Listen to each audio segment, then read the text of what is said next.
तर उन्होंने आज तो घेता नहीं कुछ या सर छोड़ दिया ता आता भी ताने ना तब सब बर्बाद बाद में जब यह हल्ला गुल्ला हुआ हम बह रहे हैं बड़ी मुश्किल बड़ी मुश्किल बगैर सुजान बच पकड़ी हम फिर भाग गए। अच्छा उस दिन ये हुआ था कि बहुत ज़्यादा बारिश लग रही थी। यहाँ एक परिवार है गदेरे के साइड में। नुकसान तो भारी हुआ है सर, 2 साल आया लैट्रिन बाथरूम किचन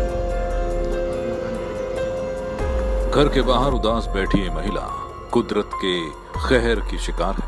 जी हाँ, उत्तराखंड के पहाड़ी इलाकों में मानसून सत्र शुरू होते ही प्राकृतिक आपदाएं हर साल अलग अलग क्षेत्रों में कहर बरपाती है और उसके बाद छोड़ जाती है ऐसे निशान। आप इस वक्त जो तस्वीरें देख रहे हैं वो है रुद्रप्रयाग जनपद के जखोली विकासखंड के सिरवाड़ी बांगर की। सिरवाड़ी में बीती 9 अगस्त को भारी अतिवृष्टि हुई, जिससे गांव के आवासीय भवनों, गौशालाओं, सिंचित खेती समेत बिजली, पानी और पैदल रास्तों को भारी क्षति पहुंची है। आपदा के 10 दिन बीत गए हैं, लेकिन यहाँ से लोगों को शिफ्ट नहीं किया गया, जिसके चलते लोग बेहद परेशान हैं। आपको बता दें कि लगातार बारिश हो रही है, लेकिन 9 अगस्त की रात आई बारिश इन लोगों के लिए आफत की बारिश बनकर आई। भारी मलबा, बड़े बड़े बोल्डरों का सैलाब आया, गांव में हाहाकार मच गया, गांव में तबाही का तांडव मचने लगा। लेकिन इसी बीच कुछ युवकों ने हिम्मत दिखाते हुए गदेरे के पानी को दूसरी ओर पलटा दिया। अगर ऐसा नहीं होता तो और तबाही मच सकती थी। यहाँ पे जो प्रशासन की टीम पहुँची है वो जिस 9 तारीख को जब यहाँ पे बादल फटा था उस दिन भी प्रशासन की टीम पहुँची थी। उसके बाद यहाँ पर पूरी संपूर्ण ग्राम का एक ही ध्येय था कि हमें यहाँ से विस्थापन चाहिए, क्योंकि 1952 और 1986 में भी यहाँ पर बादल फटा था। 1986 में 13 लोगों की मौतें हुई थी और करीबन 150 मवेशियों की मृत्यु हुई थी। तो इस अवसर पर मैं डीएम साहब के पास गया था और आज डीएम साहब ने यहाँ पर मौके पर मुआयना किया है और उन्होंने हमें आश्वासन दिया है कि मैं आज ही रिपोर्ट शासन को भेजती हूँ और इस पर विस्थापन की प्रक्रिया जारी करते हैं। जान जोखिम में डाल के हम ही इधर उधर भागना दौड़ना हो रहा है। ये आप देख रहे हैं कि यहाँ पे मतलब अगर प्रशासन की जहाँ तक बात करें तो ये गांव जो है कम से कम 70 साल से भुक्तभोगी है।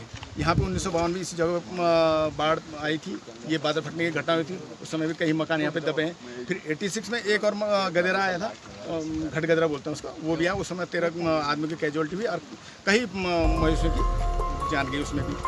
और ये 2020 इस गदरे ने फिर विकराल रूप लिया।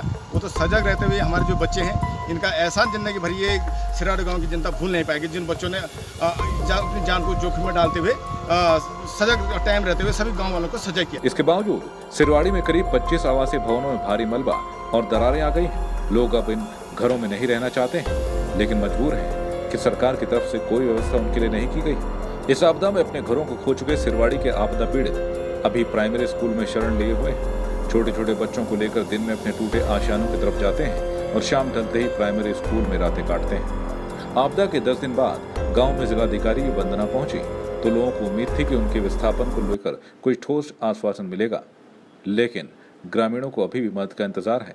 हालांकि जिलाधिकारी वंदना सिंह का कहना है कि सभी प्रभावित परिवारों को फिलहाल सुरक्षित स्थानों पर टेंट की व्यवस्था की जाएगी। साथ ही गांव के विस्थापन के लिए शासन को प्रस्ताव भेजा जाएगा।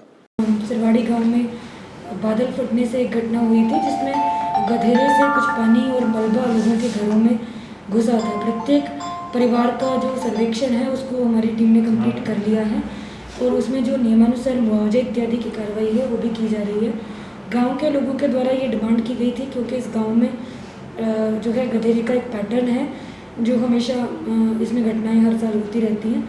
तो इसमें कोई वैकल्पिक आश्रय सार्वजनिक रूप से बना दिए जाएं जिसमें आवश्यकता की स्थिति में लोगों को शिफ्ट किया जा सके गांव के स्तर पे। सिरवाड़ी बांगर में प्राकृतिक आपदाओं का पुराना नाता रहा है। इस गांव में पहले भी प्रकृति ने अपना कहर बरपाया है। साल 1952 में प्रकृति ने अपना कहर ढाया था और उस वक्त मकानों और खेतों को भारी नुकसान हुआ था, जबकि 1986 में भी बादल फटने से 13 लोगों की मौत हुई थी।